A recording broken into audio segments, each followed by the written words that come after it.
बिस्मिल्लाहिर्रहमानिर्रहीम, अस्सलाम वालेकुम। Welcome to home cooking spot. आज मैं आपके लिए फ़्रेंच फ्राइज़ की रेसिपी लेकर आई हूँ। मैकडॉनल्ड और केएफसी के फ़्रेंच फ्राइज़ बच्चे बहुत शौक से खाते हैं और बहुत ही पसंद किए जाते हैं। इसको घर पे हम कैसे बना सकते हैं, वो आज मैं आपको आसान तरीके से बताऊँगी। बिस्मिल्लाहिर्रहमानिर्रहीम। मैंने 4 मीडियम साइज़ के आलू लिए हैं, जिन्हें मैंने अच्छे तरीके से धो लिया था और उसके बाद मैंने उनको छील लिया। और छीलने के बाद इस तरह से आप इसको इक्वल साइज़ में इसके परत काटेंगे और इनको लंबी कटिंग इसकी कर लेंगे, जैसे मैकडॉनल्ड और केएफसी की कटिंग होती है चिप्सों की। बहुत ही एहतियात से आपने कट करना है कि इक्वल साइज़ में निकलें। बहुत मोटे और बहुत बारीक नहीं आपने करने, ठीक है? इस चीज़ का आपने ख्याल रखना है, जैसे केएफसी और मैकडॉनल्ड के फ्रेंच फ्राइज़ कट होते हैं, उसी तरह आपने इनको कट करना है मीडियम साइज़ में। ये आप देखिए, मैं नाइफ़ की मदद से इनको लंबा-लंबा बारीक काट रही हूँ। इसी तरह सबको मैं कट कर लूँगी और 15 मिनट के लिए मैं पानी में डिप करके रख दूँगी, ठंडे पानी में। ये देखिए, इसका साइज़ भी आप देख सकते हैं। उसके बाद मैं दूसरी तरफ मैंने एक साफ़ कढ़ाई में पानी बॉयल होने के लिए रख दिया था। उसमें 1 चम्मच के बराबर मैंने नमक डाल दिया, ताकि जो हमारे चिप्स हैं वो अच्छे तरीके से बॉयल हो सकें।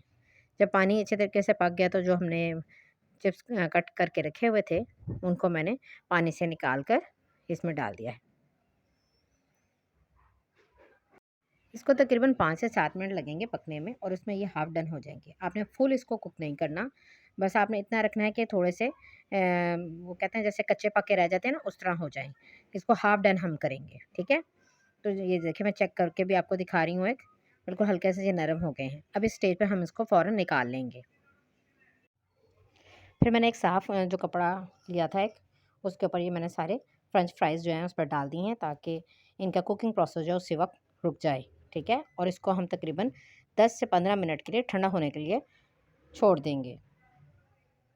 आप चाहे तो पंखे के नीचे भी इसको खुश कर सकते हैं, लेकिन अगर आप इस तरह भी छोड़ देंगे तो ये ठंडे हो जाएँगे। 15 से 20 मिनट के बाद मैंने इसको एक साफ़ छन्नी में डाल लिया है और ऊपर से मैं ये तकरीबन 1 टेबलस्पून के करीब कॉर्नफ्लोर डाल रही हूँ।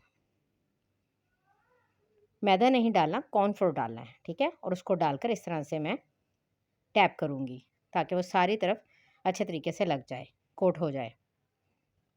हाथों से नहीं करना सारा, तो कॉर्नफ्लोर फिर हाथों पे लग जाएगा। आप छन्नी को इस तरह करेंगे, ये देखें जो एक्स्ट्रा कॉर्नफ्लोर होगा वो नीचे प्लेट में आ गया है और बाकी जो है उसको लग गया है। इसी तरह मैंने दूसरी तरफ कढ़ाई में ऑयल गर्म होने के लिए रख दिया था। फिर मैंने इसको ऑयल को चेक भी कर लिया, ऑयल ठीक गर्म हो चुका है। बहुत आपने ज़्यादा गर्म नहीं करना आपने, ताकि ये ना हो कि डालते साल ही सारे हमारे फ्रेंच फ्राइज़ जो हैं वो जल जाएँ। आपने मीडियम रखना है, फिर उसके बाद जब आप इसमें फ्रेंच फ्राइज़ डाल देंगे, तो फिर आपने फुल फ्लेम कर देनी है और उसमें चम्मच नहीं फेरना। 2 से 3 मिनट के लिए आपने वैसे ही छोड़ देना है। उसके बाद आपने इसको मिक्स करना है। ये देखें, कलर भी कितना प्यारा आ गया है और सब अलग-अलग से हो गए हैं और बिल्कुल जैसे केएफसी और मैकडॉनल्ड के होते हैं चिप्स। आप खा के देखिएगा, मुझे यकीन है कि आपको ये बहुत पसंद आएँगे और ये बनाना भी बहुत ही आसान है।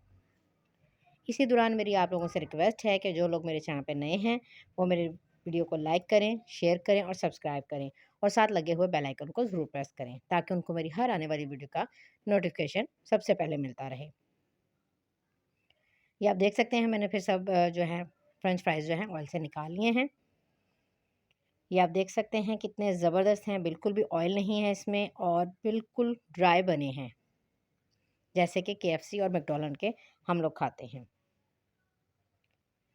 हल्का सा मैंने इसके ऊपर चाट मसाला डाला है। अगर आपको नहीं पसंद तो आप मत डालें, अगर आपको पसंद है तो आप डाल सकते हैं। उसको भी मैंने इस तरह से टैप करके मिक्स कर लिया है। मुझे उम्मीद है कि आपको मेरी रेसिपी पसंद आई होगी। नेक्स्ट वीडियो में मिलूँगी। अल्लाह हाफ़िज़।